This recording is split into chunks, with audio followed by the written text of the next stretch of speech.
প্রমাণ করবে যে দ্বিতীয় স্বাধীনতা বলে বাংলাদেশে কিছু নাই।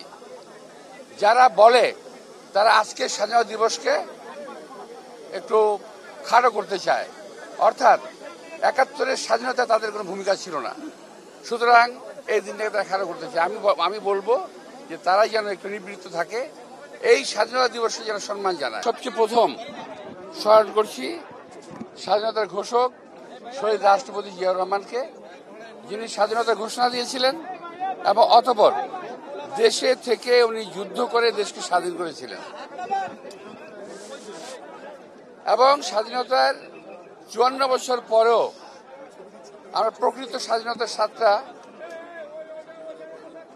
মাঝে আমরা হারিয়ে ফেলেছিলাম, এখন আমরা নতুন করে পেয়েছি ৫ তারিখের পরে।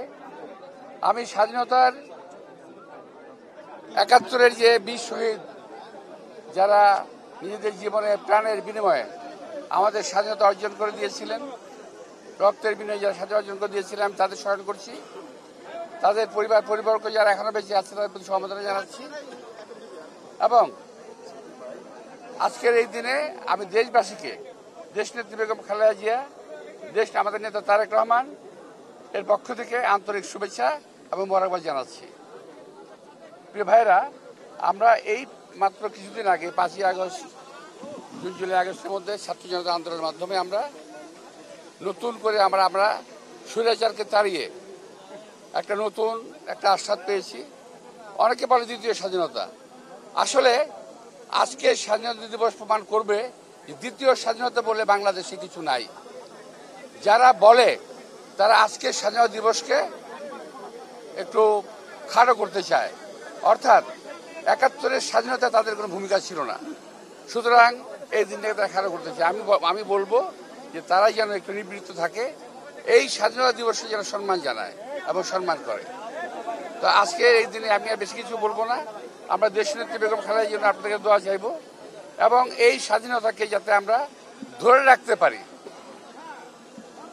আমাদের পরবর্তী প্রজন্ম যাতে এই স্বাধীনতাকে ধরে রাখতে পারে, এই জন্য আল্লাহ পরম দয়ালু আল্লাহ করুণাময় আল্লাহ তাআলার কাছে আমরা দোয়া কামনা করব। অনৈক্য কিছু নাই, স্বার্থের সংঘাত আছে।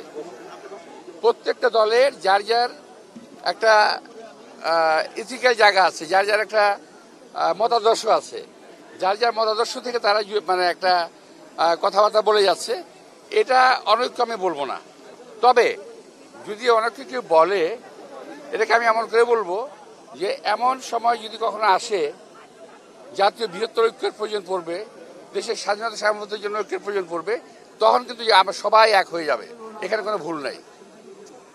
এখন দলীয় আদর্শের ভিত্তিতে হয়তো আমরা আলাদা আলাদা কথা বলতেছি, বিভিন্ন রকম কথা বলতেছি, হতে পারে, কিন্তু যখন প্রয়োজন আসবে তখন কিন্তু বাংলাদেশের জনগণ এক হয়ে যাবে স্বাধীনতা সার্বভৌমত্বের সাথে। সবাইকে ধন্যবাদ। নির্বাচন নিয়ে কোনো শঙ্কা আছে কিনা? নির্বাচন নিয়ে কোনো শঙ্কা আছে কিনা? ডিসেম্বরের মধ্যে। আরে ভাই, দেশের প্রধান উপদেষ্টা উনি বলেছেন ডিসেম্বর নির্বাচন হবে, আমরা সেখানেই বিশ্বাসটা রাখতে চাই। এখানে আমরা আমাদের বিশ্বাসের পরিবর্তন করতে চাই না। সময় আসলে দেখা যাবে তখন।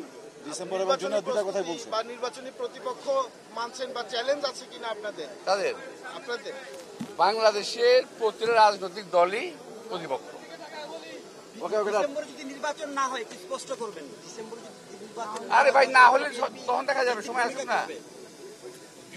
নির্বাচন হবে না আমার বিশ্বাস আমরা করি না, যদি আপনার হয়েই যায় সময় আসলে দেখা যাবে কি করা যাবে। উনি কালকে ডিসেম্বরের কথা বলছেন আবার জুনের কথাও বলছেন, মানে আপনারা কি ডিসেম্বর এটার ব্যাখ্যা উনি ভালো দিতে পারবেন, যদি বলেছেন তিনি ভালো দিতে পারবেন।